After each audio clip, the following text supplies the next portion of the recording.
নমস্কাৰ আজিৰ ভিডিঅ'টি আৰম্ভ কৰিবলৈ লৈছো আজিৰ বিষয়বস্তু হল অসমৰ মুখ্যমন্ত্ৰীসকল প্ৰথম প্ৰশ্নটি হল অসমৰ প্ৰথম গৰাকী মুখ্যমন্ত্ৰীৰ নাম কি option a Tarunram Phukan option b Gopinath Bordoloi option c Bishnuram Medhi option d Maniram Dewan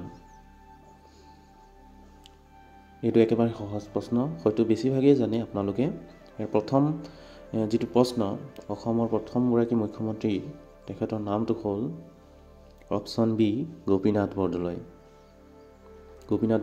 অসমৰ প্ৰথম গৰাকী মুখ্যমন্ত্ৰী পৰৱৰ্তী প্ৰশ্ন অসমৰ প্ৰথম গৰাকী মহিলা মুখ্যমন্ত্ৰী হ'ল option a Syeda Anowara Taimur option b Renuka Devi Borkotoky option c Chandraprabha Saikiani option d Hemprabha Saikia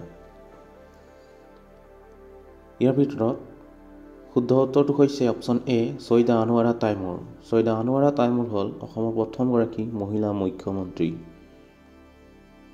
পৰৱৰ্তী প্ৰশ্ন অসমত সৰ্বাধিক সময়ৰ বাবে কাৰ্যনিৰ্বাহ কৰা মুখ্যমন্ত্ৰী গৰাকী হ'ল অসমত সৰ্বাধিক সময়ৰ বাবে কাৰ্যনিৰ্বাহ কৰা মুখ্যমন্ত্ৰী গৰাকী হ'ল option a Gopinath Bordoloi option b Prafulla Kumar Mahanta option c Hiteswar Saikia option d Tarun Gogoi ইয়াৰ শুদ্ধ উত্তৰটো হ'ল অপচন ডি তৰুণ গগৈ হৈছে অসমৰ সৰ্বাধিক সময়ৰ বাবে কাৰ্যনিৰ্বাহ কৰা মুখ্যমন্ত্ৰী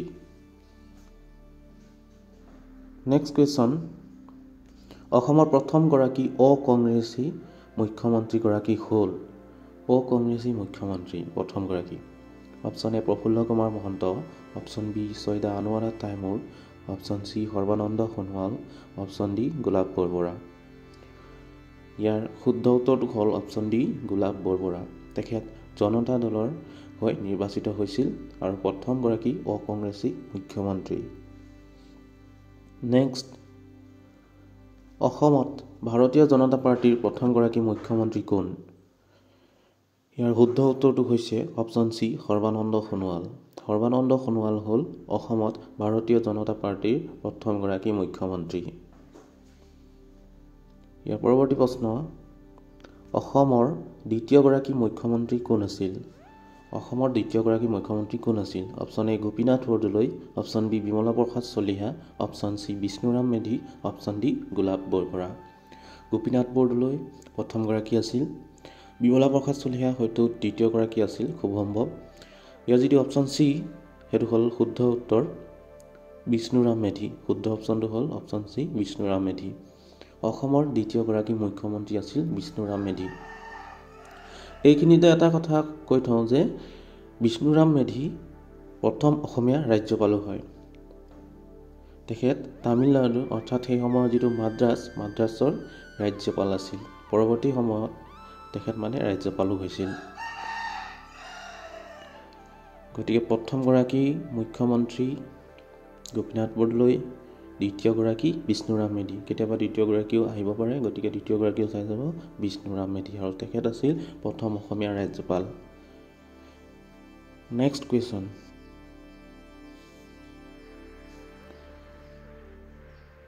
তলৰ কোনবোৰ বিমলা প্ৰসাদ চলিহা মুখ্যমন্ত্ৰী থকা সময়ছোৱাৰ উল্লেখনীয় ঘটনা ইয়াত কেইটামান ঘটনা দিয়া আছে এইকেইটাৰ ভিতৰত কোনকেইটা বিমলা প্ৰসাদ চলিহা মুখ্যমন্ত্ৰী থকা সময়ত হৈছিল অপচন এ দিয়া আছে ভাষা আন্দোলন 1960 চন অপচন বি চীনৰ আক্ৰমণ 1962 চনৰ অপচন সি পাকিস্তানৰ আক্ৰমণ 1965 চনৰ অপচন ডি আছে ওপৰৰ আটাইবোৰ ইয়াৰ শুদ্ধ উত্তৰটো হৈছে অপচন ডি ওপৰৰ আটাইবোৰ বিমলা প্ৰসাদ চলিহা মুখ্যমন্ত্ৰী থকা সময়ছোৱাৰ উল্লেখনীয় ঘটনা ইয়াৰ উপৰিও আৰু কিছুমান ঘটনা হৈছিল সেইকেইটা হ'ল আপোনালোকে মনত ৰাখিব যেনেকৈ পাকিস্তানৰ আক্ৰমণ দিয়া আছে মিজো বিদ্ৰোহ হৈছিল সেইটো সময়ত আৰু এটা হৈছিল তেল শোধনাগাৰ আন্দোলন সেইটো সময়ত হৈছিল ভাৰত ৰত্ন সন্মান লাভ কৰা অসমৰ মুখ্যমন্ত্ৰী গৰাকী হ'ল option a Tarunram Phukan option b Bishnuram Medhi option c Gopinath Bordoloi option d Bimala Prasad Chaliha Bharat Ratna ভাৰতৰ সৰ্বোচ্চ অসামৰিক যিটো সন্মান সেইটো লাভ কৰা প্ৰথমগৰাকী মুখ্যমন্ত্ৰী, অসমৰ মুখ্যমন্ত্ৰীগৰাকী কোন বুলি প্ৰশ্ন দিয়া আছে। ইয়াৰ শুদ্ধ উত্তৰটো হ'ব অপশ্যন চি গোপীনাথ বৰদলৈ। গোপীনাথ বৰদলৈ ভাৰত ৰত্ন সন্মান লাভ কৰা অসমৰ মুখ্যমন্ত্ৰী। Option a Tarunram Phukan. তৰুণৰাম ফুকন হয়তো মুখ্যমন্ত্ৰী নাছিলে, তেখেত স্বাধীনতা সংগ্ৰামী হয় আৰু তৰুণৰাম ফুকন অপশ্যনটো হয়তো খেলি মেলি লগাবৰ কাৰণে দিয়া আছে। বিষ্ণুৰাম মেধি আছিলে ছেকেণ্ড, তাৰপিছত বিমলা প্ৰসাদ হয়তো থাৰ্ড আছিলে। আৰু ইয়াত গোটেইখিনি মুখ্যমন্ত্ৰীয়ে হয় তৰুণৰাম ফুকনক বাদ দি। আৰু গোপীনাথ বৰদলৈ আছিল ভাৰত ৰত্ন সন্মান লাভ কৰা প্ৰথমগৰাকী মুখ্যমন্ত্ৰী। অসমৰ কোনগৰাকী মুখ্যমন্ত্ৰীৰ দিনত কোকৰাঝাৰ, ধুবুৰী, কৰিমগঞ্জ, বৰপেটা, শোণিতপুৰ আৰু যোৰহাট জিলা গঠন কৰা হৈছিল?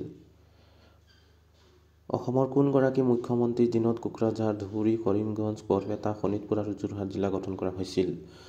Option a Bimala Prasad Chaliha, option b Hiteswar Saikia, option c Prafulla Kumar Mahanta, option d Tarun Gogoi. ইয়াৰ শুদ্ধ উত্তৰটো হৈছে অপশ্যন বি হিতেশ্বৰ শইকীয়া। হিতেশ্বৰ শইকীয়াৰ মুখ্যমন্ত্ৰী থকা সময়ত কোকৰাঝাৰ, ধুবুৰী, কৰিমগঞ্জ, বৰপেটা, শোণিতপুৰ আৰু যোৰহাট জিলা গঠন কৰা হৈছিল। Next question. অসমৰ কনিষ্ঠতম মুখ্যমন্ত্ৰী হ'ল option a Tarun Gogoi, option b Himanta Biswa Sarma, option C Sarbananda Sonowal, option D Prafulla Kumar Mahanta. অসমৰ কনিষ্ঠতম আটাইতকৈ কম বয়সত হোৱা মুখ্যমন্ত্ৰী অৰ্থাৎ ইয়াৰ শুদ্ধ উত্তৰটো হৈছে অপশ্যন ডি প্ৰফুল্ল কুমাৰ মহন্ত। প্ৰফুল্ল কুমাৰ মহন্ত অসম গণ পৰিষদৰ পৰা নিৰ্বাচিত হৈছিল আৰু তেখেত হ'ল অসমৰ কনিষ্ঠতম মুখ্যমন্ত্ৰী।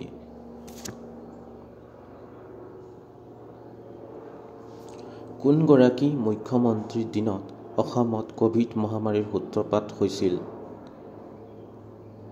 অপশ্যন আছে option A doctor Himanta Biswa Sarma, option B Tarun Gogoi, option C Sarbananda Sonowal আৰু অপশ্যন ডি প্ৰফুল্ল কুমাৰ মহন্ত। ইয়াৰ শুদ্ধ উত্তৰটো হ'ল অপশ্যন চি সৰ্বানন্দ সোণোৱাল। সৰ্বানন্দ সোণোৱালৰ দিনত ক'ভিড মহামাৰীৰ আৰম্ভণি হৈছিল আৰু এই ক'ভিড মহামাৰীৰ সময়তে ডক্টৰ হিমন্ত বিশ্ব শৰ্মাও মুখ্যমন্ত্ৰী হৈছিল। পৰৱৰ্তী সময়ত ইলেকশ্যনৰ জৰিয়তে, নিৰ্বাচনৰ জৰিয়তে হৈছিল। কিন্তু যেতিয়া আৰম্ভ হৈছিল, সূত্ৰপাত হৈছিল, সেই সময়ত আছিল সৰ্বানন্দ সোণোৱাল মুখ্যমন্ত্ৰী আছিল আৰু ডক্টৰ হিমন্ত বিশ্ব শৰ্মা সেই সময়ৰ স্বাস্থ্যমন্ত্ৰী আছিল। আজিৰ ভিডিঅ'টি ইমানেই। ধন্যবাদ। ভিডিঅ'বোৰ ভাল পালে লাইক কৰিব আৰু চেনেলটো ছাবস্ক্ৰাইব কৰিব। ধন্যবাদ।